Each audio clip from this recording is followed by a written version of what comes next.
নমস্কার। আজকে আমরা আবার আপনাদের সামনে উপস্থিত হয়েছি গ্লোকোমা নিয়ে একটা প্রতিবেদন রাখতে। আমরা সবাই জানি এবং আপনাদের সবারই জানা আছে গ্লোকোমা একটা ইনকিউরেবল ডিজিজ। ইনকিউরেবল মানে একবার গ্লোকোমা হলে সেটাকে রিভার্স করা যায় না বা ঠিক করা যায় না। কিন্তু গ্লোকোমা নিয়ে আমাদের অনেক ভুল ধারণা আছে, ভ্রান্ত ধারণা আছে। আমরা ভাবি গ্লোকোমা হচ্ছে মানেই আমরা অন্ধ হয়ে যাব, ব্লাইন্ড হয়ে যাব। তা কিন্তু আদৌ নয়। তো আজকে আমাদের সাথে আছে সৌমিতা, আমাদের সিনিয়র কলিগ।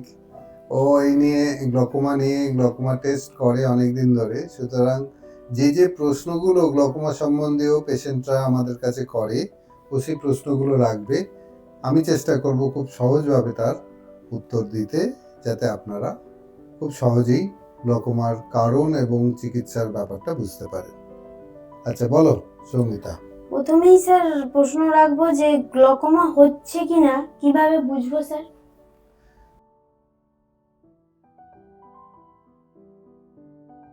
দেখো, গ্লকোমাতে খুব একটা যে বোঝা যায় তা নয়, কিন্তু যদি আপনার ফ্যামিলিতে কারোর গ্লকোমা হয়ে থাকে বা চোখ যখন আপনি, বিশেষ করে যাদের বয়স 40-এর ঊর্ধ্বে, 40-এর উপরে, তারা যখন চোখ দেখাতে যাচ্ছেন ডাক্তারবাবুকে, আপনারা অবশ্যই ডাক্তারবাবুর কাছে একটা প্রশ্ন রাখবেন যে ডাক্তারবাবু আমাদের একটু দেখে দিন তো, স্ক্রিন করে দিন তো, যে আমার চোখে গ্লকোমা আছে কিনা। গ্লকোমা কিন্তু প্রাইমারি স্টেজে প্রথম দিকে বোঝাই যায় না যে আমাদের গ্লকোমা হচ্ছে, কারণ গ্লকোমা ডিজিজটা, অসুখটা এমন যেটা ধার থেকে আস্তে আস্তে দৃষ্টিটা খারাপ করতে করতে সেন্টারে আসে। ওই জন্য যখন ধারের এটা সীমাবদ্ধ থাকে, আমরা অনেক সময় বুঝতেই পারি না যে আমাদের গ্লকোমা হচ্ছে। এছাড়া কিছু ধরনের গ্লকোমা আছে যেগুলো অ্যাকিউট গ্লকোমা, তাতে কিন্তু চোখ লাল হয়, ব্যথা হয়, যন্ত্রণা হয়। তখন কিন্তু আমরা সহজেই বুঝতে পারি যে চোখে একটা কিছু গন্ডগোল হয়েছে। গ্লকোমা শুরু হলে স্যার কি কি লক্ষণ হতে পারে?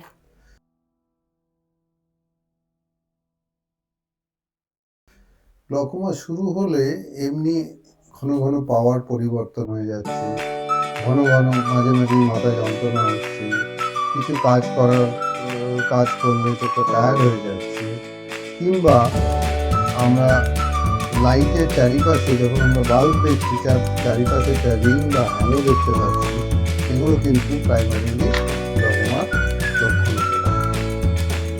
তো পেশেন্ট কিভাবে বুঝবে যে তার গ্লকোমা ওই হচ্ছে? জন্যই তো বলছি যে প্রথম দিকে গ্লকোমা হচ্ছে কিনা বোঝাই যায় না, এবং ওই জন্যে যখনই আপনারা চোখে ডাক্তারের কাছে যাবেন, বিশেষ করে 40 বছরের উপরে, আপনারা অবশ্যই ডাক্তারবাবুকে প্রশ্ন করবেন যে আমার গ্লকোমা হচ্ছে কিনা, ডাক্তারবাবুকে দেখুন।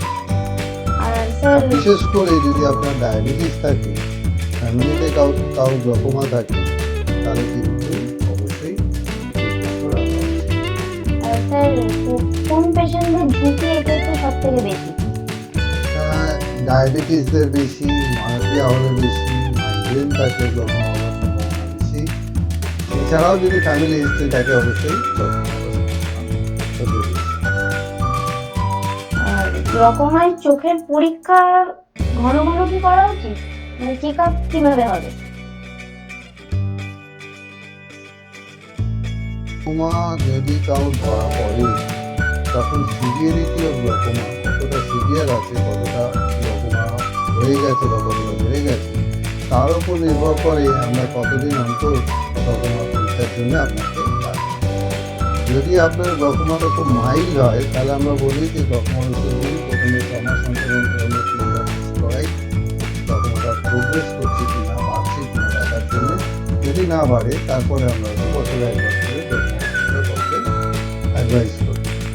যাদের গ্লকোমাটা একটু মিডিয়াম বা একটু বেশির দিকে, তাদেরকে আমরা প্রথমে 6 মাস অন্তর অন্তরই 3 বার টেস্ট করি, কিন্তু এবং তারপরে বলি যে 6 মাস অন্তর অন্তরই ফলো আপ করতে। আর যাদের সিভিয়ার গ্লকোমা, অনেকটাই গ্লকোমা বেড়ে গেছে, দৃষ্টিটা অনেকটাই কেন্দ্রভূত হয়ে গেছে, সেন্ট্রাল ভিশনে চলে এসছে, তাদের আমরা বলি যে প্রত্যেক 3 মাসে গ্লকোমার জন্য চেক করতে। আর গ্লকোমার চিকিৎসার পদ্ধতি কি কি আছে, উপায়?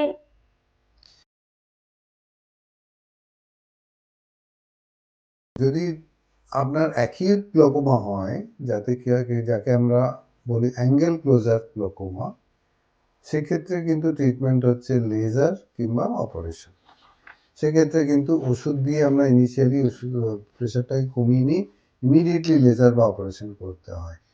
কিন্তু যাদের একটু ক্রনিক টাইপ গ্লকোমা, যাকে আমরা বলি ওপেন অ্যাঙ্গেল গ্লকোমা, সেই সব গ্লকোমাতে কিন্তু প্রথমে ট্রিটমেন্ট হচ্ছে মেডিসিন, এবং মেডিসিনেরও 3-4টে ধাপ আছে। প্রথমে একটা মেডিসিন দিয়ে আমরা ট্রাই করি, দরকার হলে আরেকটা অ্যাড করি, দরকার হলে আরও অ্যাড করি, কারণ আমাদের হাতে মেডিসিন 8-10 রকমের আছে। সেইগুলোকে আমরা ট্রাই করি, করে প্রথমে প্রেশারটাকে কন্ট্রোল করে গ্লকোমা প্রোগ্রেস করছে কিনা ফিল্ড টেস্ট করে দেখে চেষ্টা করি। যদি তাতে কন্ট্রোল না হয় তখন তার নেক্সট স্টেপ হচ্ছে এক ধরনের লেজার হয়, যেটাকে বলে এসএলটি। সেটা দিয়েও আমরা চোখের প্রেশারটা কমানোর চেষ্টা করি, এবং সেগুলোও যদি সব ফেল করে তার একটাই উপায় হচ্ছে সেখানে অপারেশন করে আমরা চোখের প্রেশারটাকে কমিয়ে দিই। আর এমনিতে প্রিকশন হিসেবে মাথায় কি কি রাখতে হবে পেশেন্টের, আর আলাদা করে কিছু? আলাদা বলতে দেখো, গ্লোকোমা হয়েছে মানেই আমাদের গ্লোকোমাটা মনিটর করতে হবে। একবার দেখালাম আর ওষুধ দিয়ে গেলাম, সারা জীবন দিয়ে গেলাম, সেটা কিন্তু ঠিক নয়। তার কারণ হচ্ছে এই যে গ্লোকোমায় যে ওষুধগুলো আমরা ব্যবহার করি, এই ওষুধগুলোতে একটা জিনিস হয় যেটাকে বলে লং টার্ম ড্রিফট। প্রথম দিকে ওষুধ যতটা কাজ করে, যত দিন যায় ওষুধের অ্যাকশন কিন্তু আস্তে আস্তে কমতে থাকে। তাই জন্যে মনিটর করতে হয়, যে ফিল্ড টেস্ট করতে হয়, চোখের প্রেশার দেখতে হয়, যে ওষুধটা ঠিক মতো কাজ করছে কিনা, আমাদের আরও ওষুধ বা অন্য ধরনের ওষুধ অ্যাড করতে হবে কিনা, এবং গ্লকোমাটা প্রোগ্রেস করছে কিনা। সবচেয়ে ইম্পর্টেন্ট হচ্ছে গ্লকোমার প্রোগ্রেশনটা বাড়াটাকে বন্ধ করা। তো সেটা চেক করতে হয়, এবং সেগুলো চেক করে যদি দেখা যায় যে সব কিছু ঠিকঠাক আছে, তাহলে আমরা বলবো যে আপনি মেনটেন করতে পারেন সেম ওষুধে, নইলে আমরা ওষুধ চেঞ্জ করতে হয়। ওই জন্যে ঘন ঘন বারবার চেক আপ করাটা অত্যন্ত জরুরি। তাহলে আজকের মতন এই আলোচনায় আমরা যতটুকু জানলাম, একটা বেসিক আইডিয়া আমাদের হলো যে গ্লকোমা কি বা কি কি পদ্ধতিতে আমরা প্রিকশন নিতে পারবো। তাহলে আজকের মতন আলোচনা এখানেই আমরা শেষ করছি। ধন্যবাদ। ধন্যবাদ, ভালো থাকুন, সুস্থ থাকুন।